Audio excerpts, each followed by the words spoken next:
पहली खबर नई दिल्ली से, जहां डेमोक्रेटिक प्रोग्रेसिव आजाद पार्टी के अध्यक्ष गुलाम नबी आजाद ने धारा 370 को लेकर सुप्रीम कोर्ट के फैसले पर कहा कि जम्मू कश्मीर की जनता को सुप्रीम कोर्ट से काफी उम्मीद थी।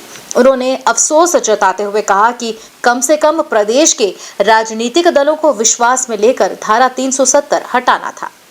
मैं ये तो नहीं कह सकता कोर्ट से भरोसा उठ गया, लेकिन ये था कि एक उम्मीद थी, क्योंकि कई चीज़ों में हम सब ने, हिंदुस्तान के हिंदू मुसलमान ने पिछले कई सालों से कहा था जो कोर्ट करेगा वो आखिरी फैसला होगा।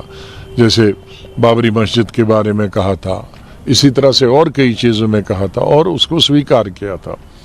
तो अब हमारी उम्मीद थी कि सुप्रीम कोर्ट, क्योंकि वो किसी दल की, किसी पक्ष की, किसी सियासी पार्टी से ताल्लुक़ नहीं रखते हैं, और ख़ास तौर से आज की जो ये बेंच था वो बिल्कुल मैं कह सकता हूँ कि बहुत ही अच्छा बेंच था। लेकिन अब उन्होंने कॉन्स्टिट्यूशन को इंटरप्रेट किया और कॉन्स्टिट्यूशन के हिसाब से उन्होंने कहा कि 370 है। लेकिन मैं बुनियादी तौर पे कहता हूँ कि इसको ख़त्म करना 5 अगस्त 2019 को ही गलती थी। जल्दी में किया गया था, बहुत जल्दी में किया गया था, और जम्मू कश्मीर के अवाम से तो कोई पूछ नहीं सकता है इतने आम से, लेकिन जम्मू कश्मीर की सियासी पार्टियों से पूछा जाना चाहिए था, तो वो नहीं हुआ। अब तो सुप्रीम कोर्ट ने कह दिया है कि 30 सितंबर तक इलेक्शन होने चाहिए और उसके फौरी बाद स्टेटहुड देना चाहिए। तो अभी उन्होंने गुंजाइश कुछ रखी नहीं।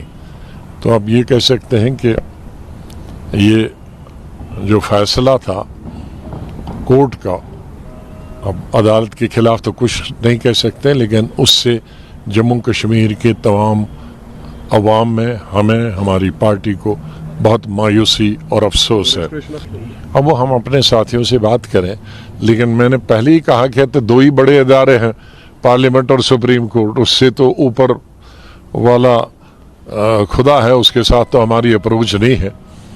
तो यहाँ जो जमहूरियत में जो सबसे स्ट्रांग पिलर्स हैं हमारी जमहूरियत के, वो है पार्लियामेंट और सुप्रीम कोर्ट। बदकिस्मती से हम दोनों में हार गए। न्यू वीडियोस की अपडेट पाने के लिए सब्सक्राइब करें इंडियन न्यूज को और बेल आइकन को दबाएं।